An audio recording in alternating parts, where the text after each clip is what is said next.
Hi, I'm Lahni DeAmicis, one of the two astrologers at Planetary Calendar, and this is one of our portraits. Now, the portrait this week is one that we included in our book, Planetary Calendar Astrology, the companion book to the calendar, and it's Julia Roberts. And the reason we had included her was because we were explaining about what's called the leading planets, or the planets that are the first ones you encounter from the rising. In other words, if you look at the houses are counted 1, 2, 3, 4, 5. Well, that actually means those are the planets in which a person encounters you. When you meet someone, whatever close to the rising is the first thing they encounter, then the planet behind that and the planet behind it. You know, you meet someone, you kind of meet them in layers. You get the physical appearance, and then you get the way they sound, maybe the way they smell, the way in which they emote and react. Then you find out more things about their family, and you find out about what their passions are, and it goes its way around the houses. When people have the unseen planets, Uranus, Neptune, Pluto, as the rising planets, or the asteroids, many times people have these unseen qualities that they bring to the world and their perception of the world that other people don't perceive, and they can oftentimes feel misunderstood. Julia Roberts is not that kind of person. Julia Roberts has Cancer rising, and then she has the moon rising in Leo. So the moon controls the rising because that's the sun, the sign of the moon, Cancer, and it's controlling the sun from the rising from Leo, the sign of what? The actor. In the second house, there you go, money. And as we know, acting has been very, very good to Julia Roberts.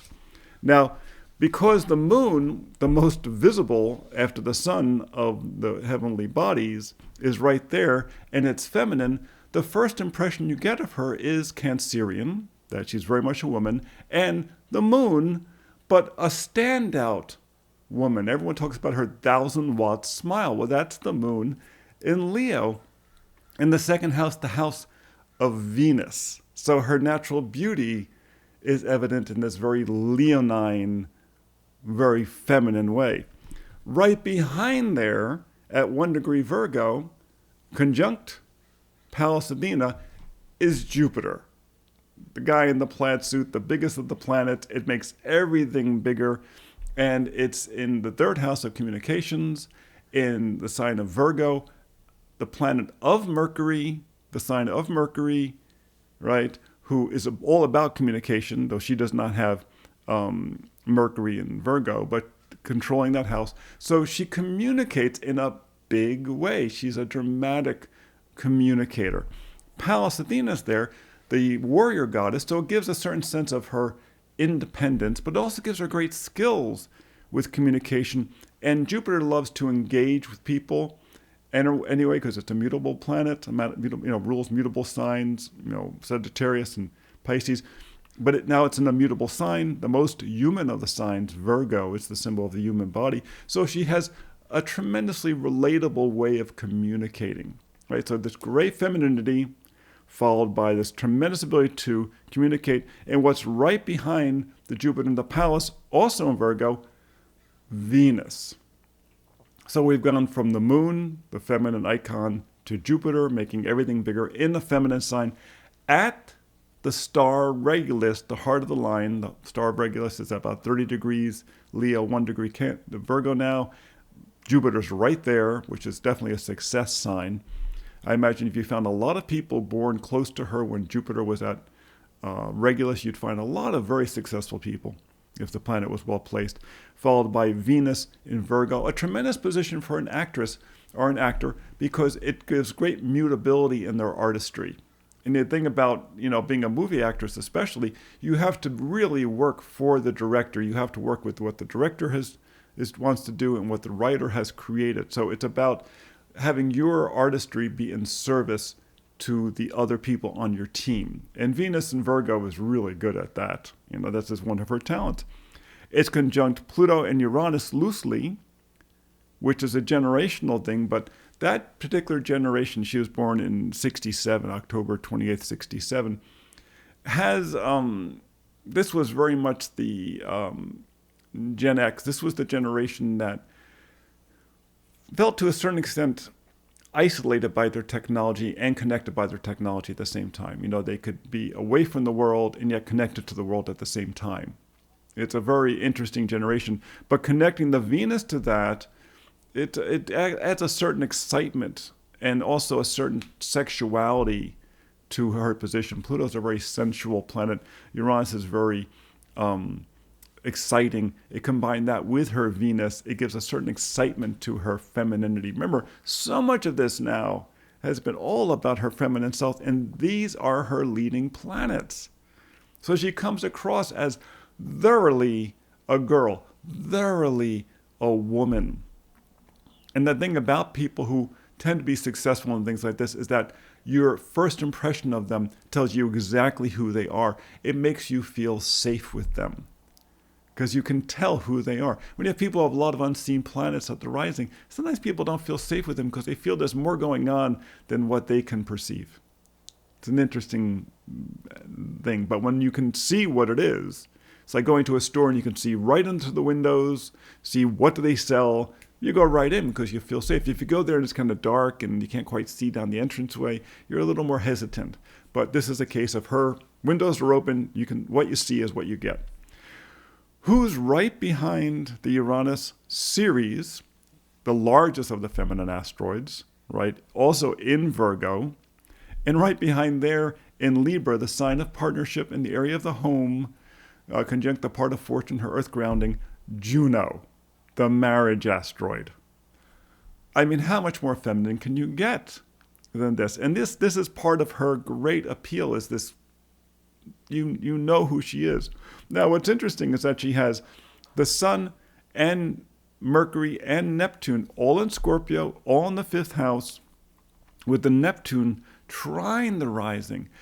One, it gives her a tremendously good imagination and makes her very driven about her art, about pursuing her passion. I mean, she really, it may not be obvious, but she brings a great passion to pursuing her art and great joy in it as well. She grew up in a family of actors, after all, and she was promoted, and she was, encouraged in this way. She has Mercury in Scorpio retrograde, so she has this very deep internal talk that she goes through. She works a lot out internally, but the Neptune rising brings great imagination to her approach to the world, but also the ability to visualize what she needs to accomplish. And that's part of what makes a good actor, is they have to be able to visualize what works well.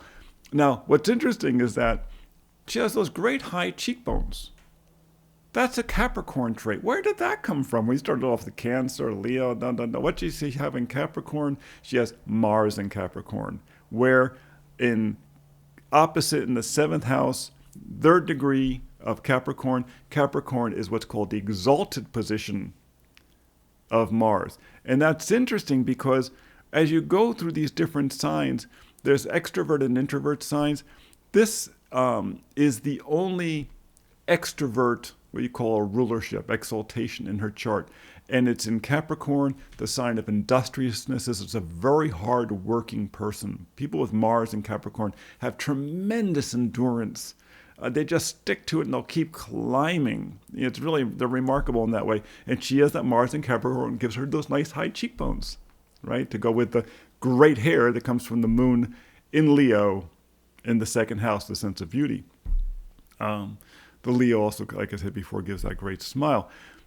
What's highly elevated, and this is interesting because she has qualities that you see in good actors and actresses, is that she has Venus in what's called the fall position, which makes her very appealing. It shows her, she's able to show her vulnerability. That the fall and the detriment positions are the places where we're internalized. And that's what we really relate to people about. We relate to them about their vulnerabilities, not about their strengths as much. We admire their strengths. We relate through their vulnerabilities. She has the Venus there. And also she has the Saturn in Aries, and that's the highly elevated planet in her chart, close to her midheaven in what's called the Gogolon spot. It's a real powerful planet. It's in Aries, which is the fall position. To a certain extent, her big motivation was in pleasing her father. if we really got deeply into this, and it's not something she would openly share because she's a Scorpio after all, and they don't share things like this, but her motivation, her desire to be in connection with her father was a big part of her motivation of pursuing her career and her need to perform and improve herself, Saturn and Aries. But that's the fall position. It means that it relates very strongly to the Mars, and know that's the sign, the ruler of Aries, which is that Mars in Capricorn. Her father instilled in her the need to work hard if you want to get where you're going, and to a certain desire, her desire to please her father, to measure up to her father, was a very important part of it. And because she had the midheaven at Aries, it supercharged her Mars in Capricorn in the 7th house, which meant that her ability to partner with people, her ability to show up on a set and say, we're in partnership on this, was one of her great strengths, one of her great abilities to accomplish things. She included others. She let them know that she was there for them. So it's a fascinating chart, very different from the other charts we looked at about the rising planets, but I hope you find it illuminating. Come visit us at planetarycalendar.com or spaceandtime.com to buy your calendar, to look at the weekly forecast, and look, of course, at the monthly forecast, and these days, long-range forecasts as well, to see what's coming up. And you can watch the television shows, the longer episodes, and hopefully it will provide some illumination. Thanks so much, and you be well.